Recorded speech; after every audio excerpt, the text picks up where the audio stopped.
Sa Manitoba, madatamis na alaala ng nakaraan. Yan ang hatid ng isang direct support worker na mahilig kumanta sa Canadian senior sa isang pasilidad. Ito rin daw ang kanyang naging paraan para kumonekta sa isang mahal sa buhay. Ang report mula kay Rhea Santos. Gusto nila akong akapin kasi para sa kanila kasi it's one way na bumabalik yung nakaraan nila. Touching you, sweet Caroline. Pop, pop, pop. It's my way of showing respect, love. Kasi pag naiisip ko, tatanda rin ako eh. Tatanda rin tayo. 2 taon nang kumakanta si Joel Clavio sa isang residential facility para sa mga senior sa Manitoba. Mahilig maggitara at kumanta si Clavio. Nagsimula raw ang lahat nang mag-upload siya ng video sa Facebook. May nag-message sa akin nung una, akala ko scam lang kasi can we invite you to sing for the care home, for the residents? Sabi nila, mga seniors of mga old songs, kahit nga mga praise and worship eh. Sabi, mag-ready daw ako ng mga 6 to 7 songs. So nag-ready ako mga 10 songs. Tapos, natuwa sila. Sweet Caroline, pop, pop, pop.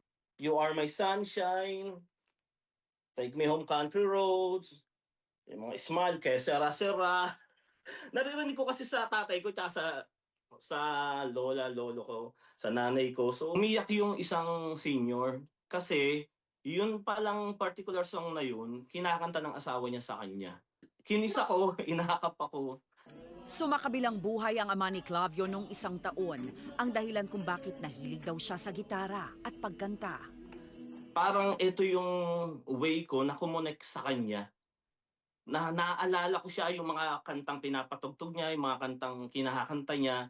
Tas ako ginigitar ko, kinakanta ko. Parang yung presensya ng father ko nandyan pagka tinutugtog ko. Nakakataba nga raw ng puso kapag nakikita niya ang reaksyon ng mga senior sa kanyang pag-awit.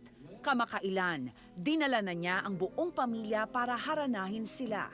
Everybody's falling in love and falling down. May mga time na inabutan ako ng pera, pero sabi ko, ay, hindi pa ako nagpapabayad. Passion ko lang to. Sila yung dating malalakas, busy sa trabaho. Parang gusto kong ipaalam sa kanila na hindi kayo nag-iisa, na you are loved. Pinaghahandaan na ni Clavio ang pagbabalik niya sa panahon ng Pasko. Pero ang most requested daw ng mga senior, You are my sunshine, my only sunshine. You make me happy when skies are gray.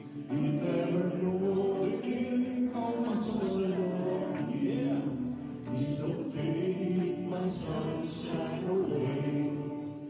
Rhea Santos, Omni News, Vancouver.